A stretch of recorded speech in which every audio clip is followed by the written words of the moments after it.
there's a library on the farm of books that have been left behind by past travelers.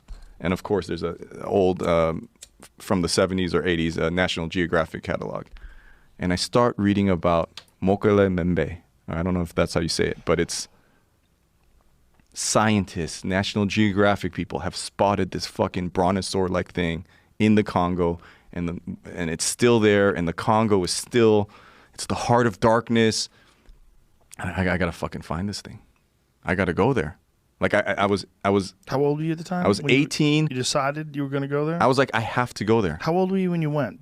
18 years old. That was no. And then Vice. I'll bring it back to how that turned into Vice. But so I get on a plane. Tons of lying and manipulating to get the visa because it wasn't open to tourism. It was only open to business. And so I make up this story that I'm a bodyguard to a toothpaste executive. And I work day and night to get a ticket to the Congo. And there's no tickets. It's this airline Aeroflot. And I'm in Israel, which is close to Africa. But because it's this Russian airline, I get on this flight. It goes to Moscow and then Malta and then like 6 other African countries. And then it lands in Brazzaville. How long? Like 3 days almost, and like a shaky airplane, you know? And you know, everyone in there is the ones that got to get out. Right? So when they're coming back, they're bringing chickens and goats and all kinds of shit on the plane, and It smells like shit. And I don't know. This is pre-internet, right? I don't have any information on the Congo except for I heard that there's a dinosaur there. What year? 94. 94, 95. I lost track of time, but it was right after high school, so 18, so 19. So you don't have a cell phone either, then. No cell phone, nothing. And the second I get off the plane, it smells horrible. Because they're just burning trash everywhere, and it's hot, and it's oppressive. And I go, what the fuck am I doing here? Like, why am I here? And everyone there asks me, what are you doing here? They don't speak English. They speak French. I didn't know that. They're in the middle of a civil war. I think the 2 factions were called the Ninjas and the Cobras. Like little kids shooting at night. Every 3rd bullet is like a tracer bullet, so it looks like fireworks. I go, what is that? And they're like, oh, they're just shooting into the air. First breakout of Ebola, malaria, and people go, why did you do that? It's not normal behavior. And I go, the LA riots happened in 1992. I watched normal civilization, normal civilized manners. You know, this is how people are. You go to a store. I saw that crumble overnight. In one night, it went from fuck you. Everything, let's burn down, let's rob, pillage, steal, everything. I go, oh, it could happen that fast? And once again, that same kind of, oh, I think I'm accepted in this country. I think people like me, for me. And it's like, no, we don't want you. Get the fuck, go back to where you come from. So I think, you know, and I could go on and on about all the traumas I've experienced in my life, but I hurt people. I was in a lot of pain. I was like, I didn't like Korean people. I didn't like myself. I'd experienced a lot of abuse from black people, and I just wanted to. I didn't know anything. There was no internet. I felt like an alien. I'm like, I don't belong anywhere. So I would go. Everyone goes, don't go to Bosnia. Don't go to the Congo. Don't go to the Gaza Strip. And I'm gonna go every fucking place. My life has been very reactionary, right? My life has been like, you don't tell me what to do. Mm-hmm. You don't tell me how to podcast. I'm going to stick a butt plug in my, you know, right. I'm going to do what, you know, so I'm in the Congo and it's in a full-blown war. There's people being, and everyone's like, who are you? Oh my God. Who is this blonde Asian here? Like I had my hair dyed then too. And so I could go and tell a million stories about the Congo, but at some point... But why you were looking for this brontosaurus for real, or you just wanted to go to the Congo as well? I know the kids like to say 100%. I've heard you say it too. Yeah. Why not 99% just to leave 1% for down? 99% I was there for the dinosaur. Like I was so young and dumb and stupid and ignorant where I truly thought I was going to find it. Like I didn't know enough about everything made sense to me, and anyone listening to this right now, we're talking about a story from 20 years ago, right? Right. I was a stupid kid. I believed in Santa Claus very late. You know, like I was a bedwetter. I'm fucked up, man. So when I finally did get to the jungle, I got out of Brazzaville. I got to this jungle area called Hueso. Then I believed, because the spiders are this big and the frogs are this big, and How big are the frogs? just everything looks insane. The snakes, they got snakes out here this big. Like, it was like, okay, now I believe. Like, every year scientists were finding a new species of something that they thought was gone, and I'm like, okay, and then I meet the pygmies. Whoa. And that was, fuck, I don't know what version of the story I should tell because it gets so dark. I met a German guy named, fuck, I shouldn't say his name. I met a German guy there who was the same age as me. And this is in the city. And then he could tell that I was lost. I didn't know who this guy was. He was being groomed to be like the next big politician in Frankfurt or something. Right. And so I didn't get this until later. But he was here as his like sex vacation to fuck as many he liked black women. So he's going to fuck as many. Curb your language, Dave. To have as many intimate relations with women as possible. Is that better? No. The other way I'm trying to be better. I'm with. You thought there was a real dinosaur in there, and when you got there and you saw the big frogs and the big snakes, I'm you're like, maybe it is. Yeah, maybe it is. And what happens is we go to the last spotting of it, right? And then I meet. Is there any evidence at all? Like, everyone I talk to, oh yeah, we seen it. Like there's no like, no, that's crazy. Every fucking person I meet is like, oh yeah, it's in the last. So is it one of those things where realistically there's not a whole lot of people looking for it anyway? No, but there are scientists that go out there, and in the meantime, I've never seen anyone murdered before until I got here, right? I've been through the LA riots. I've seen things broken and burned down and guns pointed, but I've never seen anyone hung. I've never seen anyone stoned to death, and it's absolute chaos. I'm seeing people murdered. I'm scared for my life. I got attacked one time. So I go, I need to find it. Now I have to find this dinosaur. And I also know that there's a chance that I might never go home again.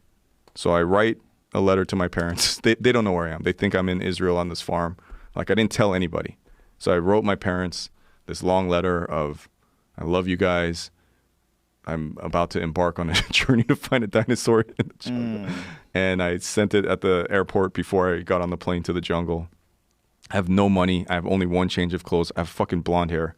And I go into the jungle and we get lost immediately. I'm a fucking city boy. What the hell do I know about the jungle? What do I know about the jungle? Where were you? Did you have any direction? Nothing. I just knew what, you know what? So when I crazy. landed in the jungle, there was a guy that I think I want to say his name is Chris, that was a Peace Corps guy. And he was there to help build welds in this Bantu village. And he said, the place what you guys are looking for. And he's like, you're not going to find a dime. You know, he was like the reasonable one. Mm-hmm. And I go, how do I know if you don't try? You know, I still believed. I still wanted to believe. I was willing to risk my life for it. So I haven't fucking told this story in so long. So we get to the jungle and we start walking. There's a minor trail and then it disappears. It's just gone. And I'm like, we're fucking lost in the jungle. We're lost in the jungle. So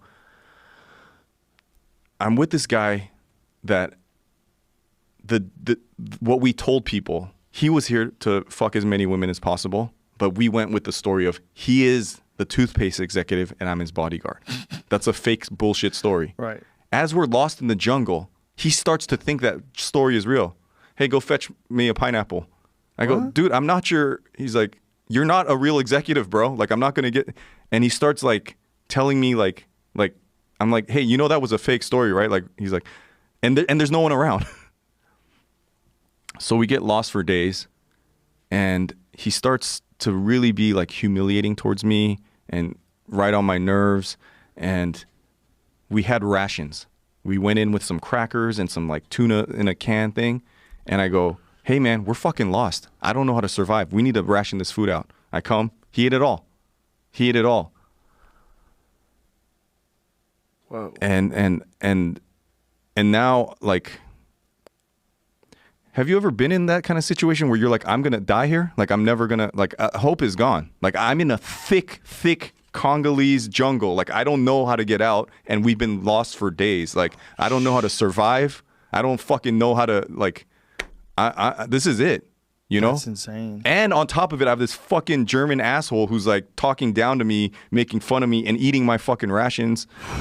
Like, I would pump all the fucking water and put the water purification tablets and he'd be like, thanks. And I'm like, dude, what the fuck, man? Like, I did all that work so we could share it. And so he was a dick. And so, man, and you're stuck in the you've been in a jungle like that dick. before? No. Dude, so we set up a tent. We have one tent, and so we're in close quarters with each other. At night, the moon is like this fucking big. Like, it's humongous. And you hear the entire jungle come alive. Like fucking monkeys and like things are bumping into the tent at night, like huge insects and like, and I'm like, I'm gonna die here.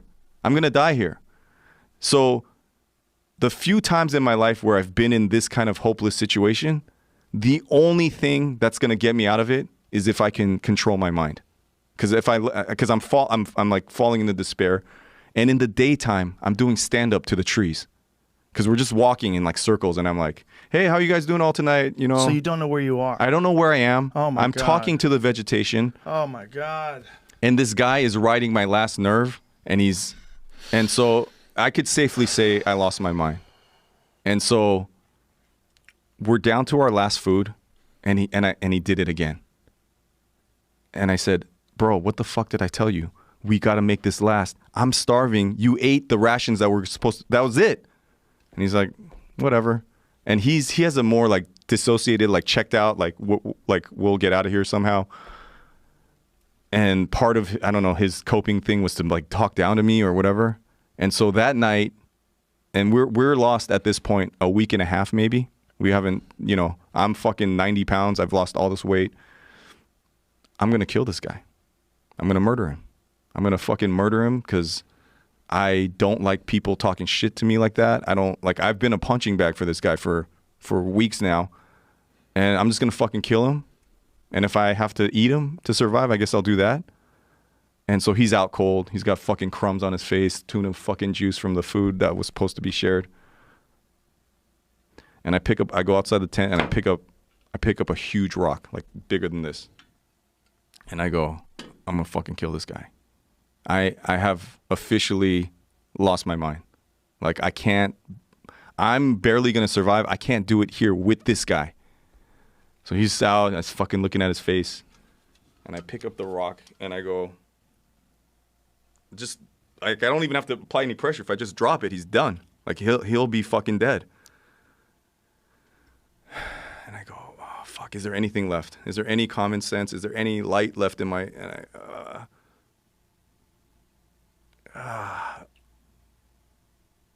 And I gotta fucking kill this guy. He has to go. He has to die. He has to die. He has to fucking die. And then I didn't do it. I'm not a murderer. I can't. In the mind, I'll do it. I'll do what? Murder Dave, come to the front. No one's ever gonna know. His family doesn't know he's there. Your family, nobody knows who you are. This guy, Chris, the Peace Corps guy, he's not going to fucking say anything. You can kill him right now. He has a ton of cash that he hasn't been sharing with you. You can get out of here. You can fucking get some of your pride and your ego back. This fucking guy's treating you like a fucking, like a Chinese waiter or something. Do it. No one will ever know. No one will ever fucking find out. You're probably going to die too. You want to die like fucking catering to this guy? Just do it. And I'm sitting, no, I don't want to. I'm not a murderer. And I didn't kill him. I woke up the next day and I'm just looking at him like, motherfucker, you don't even know. You don't even know what almost happened last night. We're walking around. Hey, what's that? There's a fucking pygmy up one of those 200, 100-foot trees. He's just sitting there chilling. And I go, what is that? Is that a person? waves at us. 200 feet above you. Huge tree, like just, I don't know. That's so high. It's so high. Oh my God. It was so high. How did you spot him? He was he like, it was moving, or- shaking a little. Oh. From the place he was to get in front of us was seconds. He's like, hi. It's like this short. Was this jungle? I mean, when you're in there, do you even see sunlight through it, or is it just No, it's so dense. I mean, like, yeah, there's some cracks, but it's Just this was filled also with in the life. National Geographic why that the dinosaur would be here is because cameras can't see it because it's such a dense, thick forest, and there's things in there that are like moving, and Dude, your description sounds terrifying. it's terrifying.